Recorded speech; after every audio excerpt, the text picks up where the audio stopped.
साल 2024 का जितिया व्रत 25 सितंबर दिन बुधवार को रखा जाएगा। आप सभी को जितिया व्रत 2024 की हार्दिक शुभकामनाएं।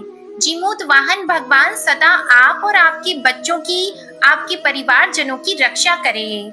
आश्विन मास की कृष्ण पक्ष की अष्टमी तिथि को जीवित पुत्रिका या जितिया का व्रत रखा जाता है और माना जाता है कि जितिया का व्रत सबसे कठिन व्रतों में से एक होता है। यह व्रत माताएं अपनी संतान की लंबी उम्र के लिए रखती हैं। जितिया व्रत निराहार और निर्जल रहकर रखा जाता है। माताएं अपने बच्चों की सुख समृद्धि और उन्नत जीवन के लिए इस व्रत को निर्जला रखती है। सप्तमी तिथि को नहाए खाए, अष्टमी तिथि को निर्जल उपवास और नवमी तिथि को व्रत पारण करने के बाद ही यह व्रत पूरा माना जाता है। धार्मिक शास्त्रों के अनुसार जितिया व्रत के दौरान बहुत सारे नियमों का पालन भी करना होता है, क्योंकि इस दौरान की गई गलती से आपका व्रत निष्फल हो सकता है, भंग हो सकता है और किए गए व्रत का कोई भी पुण्य प्राप्त नहीं होता।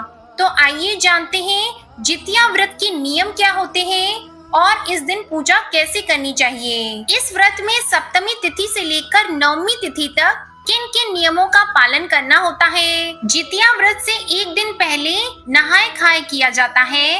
इस व्रत में महिलाएं छठ पूजा की तरह ही स्नान आदि और पूजा पाठ करने के बाद भोजन करती हैं। सप्तमी तिथि को केवल एक बार ही शुद्ध सात्विक भोजन किया जाता है। उसके बाद शाम को सूर्यास्त के बाद अन्न और जल का त्याग कर दिया जाता है।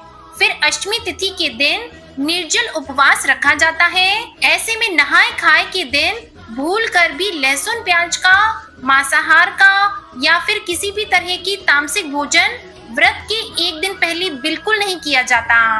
धार्मिक मान्यताओं के अनुसार यह व्रत एक परंपरा की तरह निभाया जाता है, यानी कि पहले सास इस व्रत को रखती है, उसके बाद घर और परिवार की बहुएं इस व्रत को रखती हैं। यदि आपकी सास है तो जितिया व्रत केवल आपकी सास ही रख सकती है।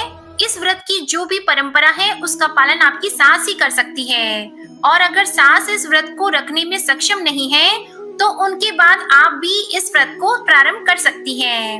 अगर आपने एक बार जितिया का व्रत रख लिया तो फिर इसे हर साल रखा जाना होता है। इस व्रत को बीच में बिल्कुल नहीं छोड़ा जाता। शास्त्रों के अनुसार जितिया व्रत के दौरान ब्रह्मचर्य का भी पालन करना जरूरी है। इसके अलावा इस दिन मन, वचन और कर्म से भी शुद्ध रहना चाहिए। लड़ाई झगड़ा, कलह, क्लेश से दूर रहना चाहिए, क्योंकि किसी भी प्रकार के अपशब्द कहने से यह व्रत खंडित हो सकता है। जितिया व्रत के दिन सुबह उठकर स्नान करके साफ स्वच्छ वस्त्र धारण करें। फिर हाथ में जल या पुष्प लेकर व्रत रखने का संकल्प लिया जाता है। साथ ही प्रदोष काल के समय गाय के गोबर से पूजा स्थल को लीप कर साफ कर लिया जाता है। इसके बाद वहां पर एक छोटा सा तालाब बनाकर तालाब के पास ही पाकड़ की डाल खड़ी कर दी जाती है। तालाब के पास में ही कुशा से जीमूत वाहन भगवान की मूर्ति बनाई जाती है। साथ ही कथा के चील और माता सियार की मूर्तियां भी गाय के गोबर से बनाई जाती हैं। सबसे पहले जीमूत वाहन को धूप, दीप, अक्षत और फल अर्पित किए जाते हैं। फिर सियारिन और चील को लाल सिंदूर से टीका लगाया जाता है।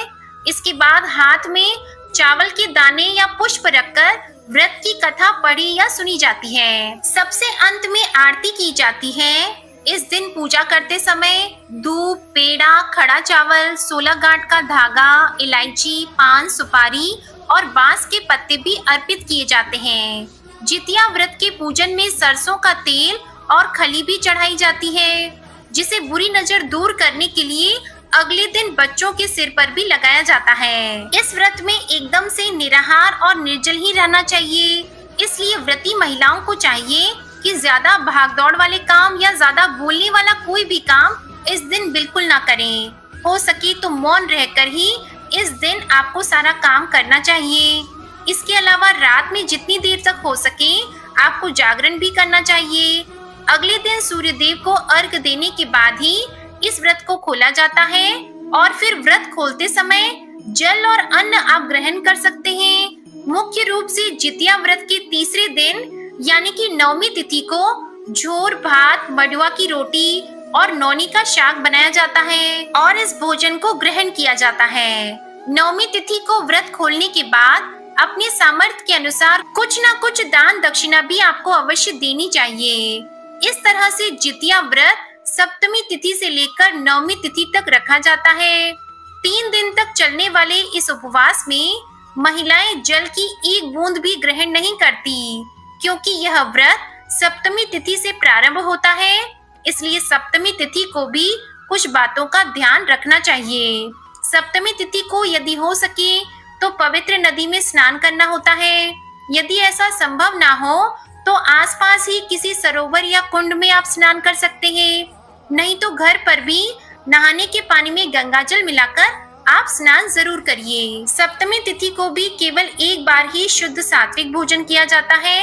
नहाए खाए की रात सप्तमी तिथि की रात होती है, तो इस रात को छत पर जाकर चारों दिशाओं में कुछ खाना रख दिया जाता है। ऐसा माना जाता है कि यह खाना चील और सियारिन के लिए रखा जाता है, क्योंकि हमारे देश के अलग अलग हिस्सों में इस व्रत की पूजा विधि, पूजन सामग्री, परंपराएं और भोग लगाने की जो परंपरा है वो भी सब अलग अलग प्रकार से हो सकती है। इसलिए यदि आप पहली बार इस व्रत को रखने जा रही हैं और आपके यहाँ घर में जो भी पूजा विधि इस्तेमाल होती है, जो भी पूजन सामग्री काम में आती है, या जिस भी वस्तु का भोग इस दिन लगाया जाता है, या व्रत खोलते समय जो भी सामग्री ग्रहण की जाती है, आप उसके बारे में पहले से ही घर के अपने बड़े बुजुर्गों से या परिवार की किसी भी ऐसी महिला से जो पहले से ही इस व्रत को रखती आ रही हैं, उनसे जरूर पूछ लीजिएगा।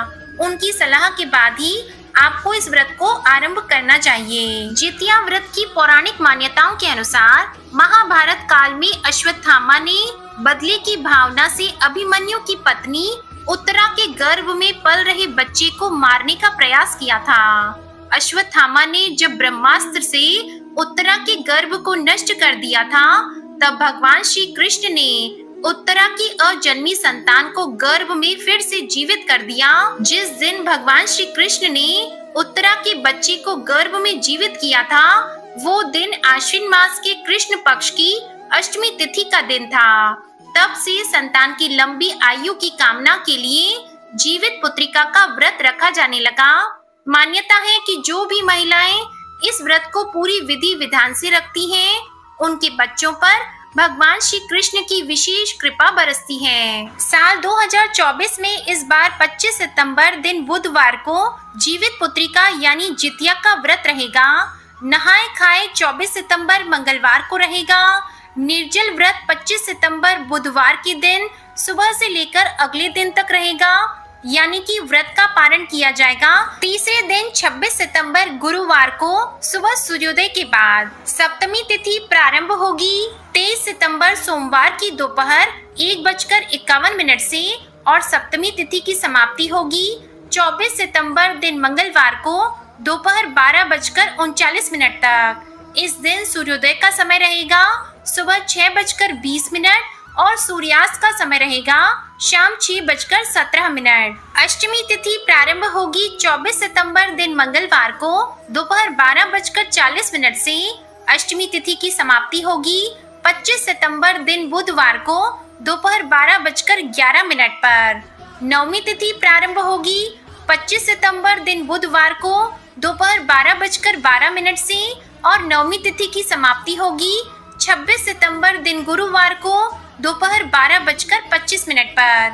इस दिन सूर्योदय का समय रहेगा सुबह 6:20 और सूर्यास्त का समय रहेगा शाम 6:15। जितिया व्रत की पूजा का शुभ मुहूर्त रहेगा 25 सितंबर बुधवार को सुबह 6:10 से सुबह 9:12 और शाम की पूजा का समय रहेगा शाम 6:14 से शाम 7:26 के बीच में। व्रत का पारण किया जाएगा 26 सितंबर दिन गुरुवार को सुबह 6:21 से सुबह 8:23 के बीच में। नहाए खाए के दिन नोनी का साग खाने की भी परंपरा है। नोनी के साग में कैल्शियम और आयरन बहुत अच्छी मात्रा में होता है, जिसके कारण व्रती के शरीर में पोषक तत्वों की कमी नहीं होती। जितिया व्रत के पारण के बाद महिलाएं जितिया का लाल रंग का धागा गले में पहनती हैं। व्रती महिलाएं जितिया का लॉकेट भी धारण करती हैं। पूजा के दौरान सरसों का तेल और खल चढ़ाया जाता है और जितिया व्रत के पारण के बाद यह तेल बच्चों के सिर पर आशीर्वाद के रूप में लगाने की भी परंपरा है। आज की ये जानकारी अच्छी लगी हो तो प्लीज वीडियो को लाइक करना मत भूलिएगा।